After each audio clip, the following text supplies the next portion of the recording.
I feel thorns where my crown was. I'll be weak, but I'm alive from the dust until dawn, yeah. I'll survive, cause I got sweet victory. Nobody can take it from me. Sweet victory, cause I got sweet victory. Right up here. You know, we had a high time in the Lord last Sunday. It was the third day of the first Midnight Rumble. You know, that was a 3-day event, and this is the third day. And I'm standing up here, you know, just entering in, just enjoying the presence of the Lord. Praise and worship was extremely high. And as my eyes are closed, the Lord allowed me to see an open vision. And I saw Jesus walk through these doors. From my vantage point, Jesus appeared to be about 7 feet tall. I don't think that he's that tall, but from my vantage point, that's how tall he appeared. And he had on a robe. And the best way that I can describe the color of the robe is blue.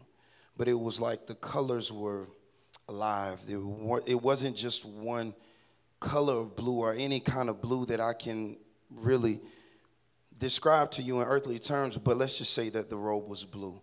And around the collar, it was what appeared to be white fur. And it came around the collar and it went around the train. Now, the robe, it actually was on the ground. The train of his robe was on the ground. And as he was walking down this middle aisle, and I didn't see any physical features, I just knew that it was Jesus. So as he's walking down the aisle, the train of his robe expands.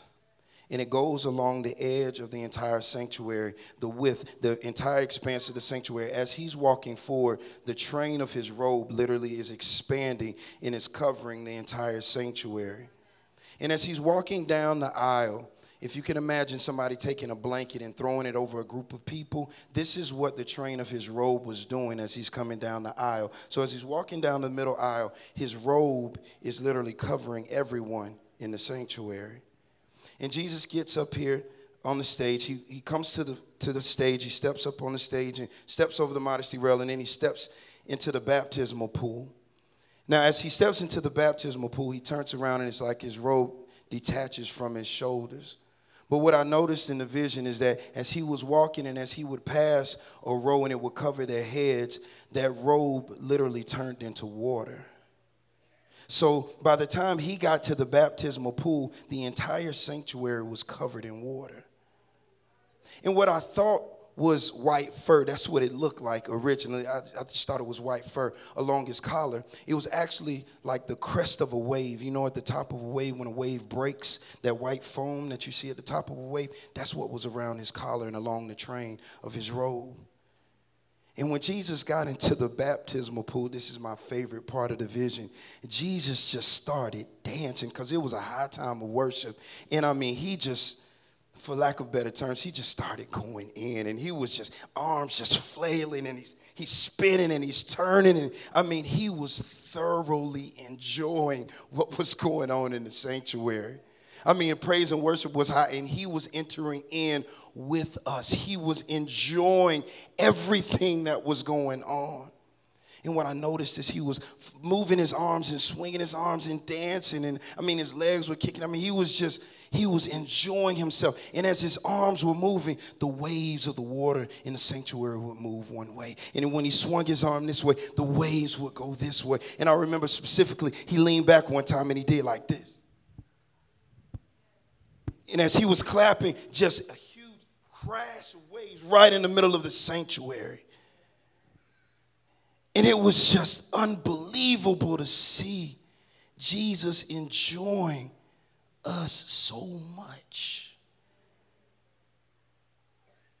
And in the sanctuary, Sunday morning, everybody didn't experience what was going on. And the Lord allowed me to understand and realize that in that moment, now you got to understand, this entire sanctuary was covered in water. But everybody that was underneath the water didn't receive the water. And it was only those who actually received that were affected by the water. Now, the thing is, you know, in the natural, if you go submerge yourself underneath water and you open up your mouth underwater, all of that water is going to get into your lungs. And what's going to happen? You're going to do what? You're going to drown. You're going to die. In the spirit, it's the exact opposite. Those waters that were in Jesus' robe were literally the rivers of living water from heaven. And they were covering this entire sanctuary. And the way that you got the rivers of living water inside of you is you had to open up your mouth and allow the waters to get in you. So as Jesus was moving his arms and the waves would go this way, if those who had their mouths open, they were just flowing in the spirit. They were just dancing and leaping and just moving as their mouths were open. And they were just going backward and forth and just enjoying the presence of God. And it all happened when they opened up their mouths. And as they open up their mouths, unlike what happens in the natural, the exact opposite happened in the spirit. When they open up their mouths and let the rivers of living water get inside of them, it wasn't death that was the result, but it was life. And that life got in you. And once the rivers of living water got inside of you, it became like a spring, a well inside of you. And you just flow, and Jesus just moved, and he just set the whole atmosphere with his presence. And saints, when I tell you, he absolutely loves worship. Jesus is not prudish. Jesus is not stuck up. He's not stiff looking at us worshiping from the side like, oh, yes, she's worshiping right. Oh, yes, he's doing a great job. No, no, no, no. Jesus is joining in. I don't even think any of us can match Jesus in his exuberance in an atmosphere like that. I mean, Jesus was just going in, and it was just, it was just so wonderful. It was absolutely wonderful to see. And one revelation that I got while in the vision is that Jesus, he is the one who comes and brings, just like we read this morning, he is the one who comes and brings gifts for his people. Every time he comes to visit, he wears these robes. Let me get to the other part of this vision. That was last Sunday. On Friday, like Principal said, we had an amazing time on this campus in the Lord on Friday. And the Spirit of God felt real heavy at one point in time, and I was right along the wall over there, and I just collapsed on the ground. I'm just stretched out. And while I'm stretched out, the Lord allows me to see this room. In the room, I don't even know the dimensions of the room. I have no idea how big the room is, but I saw that same robe of water hanging up on a hook. And then right next to that robe, there was another robe that was structurally exactly the same, but it was different. This robe, if you can imagine the fire that we just saw outside, embedded in fabric, moving in, but it's not really fabric, but it was literally a robe of fire. And right next to that robe was a robe of, I could just discern in the vision that it was a robe of healing. The colors of it, best that I can describe it, it was white and silver, but it was a robe of healing. And as I'm focused on these three robes, like out of my peripheral, I could discern, and I could tell that there was an infinite number of other robes in this room.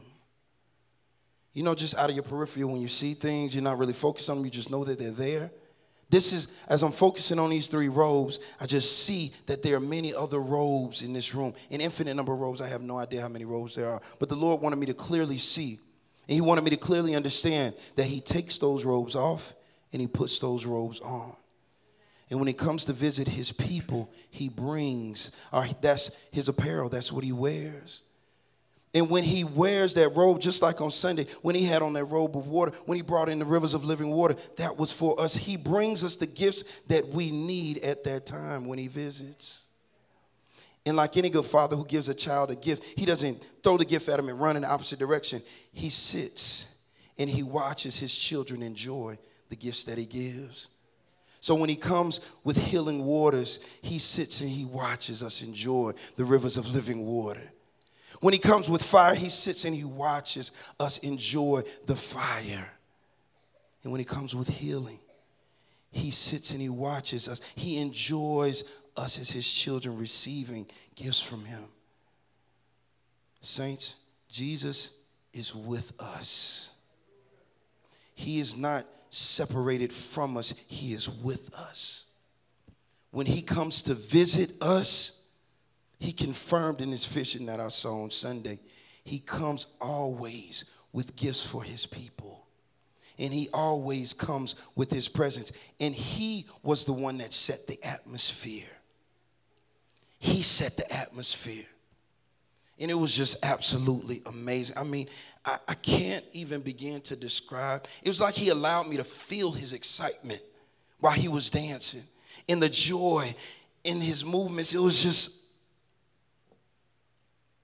unspeakable in earthly terms.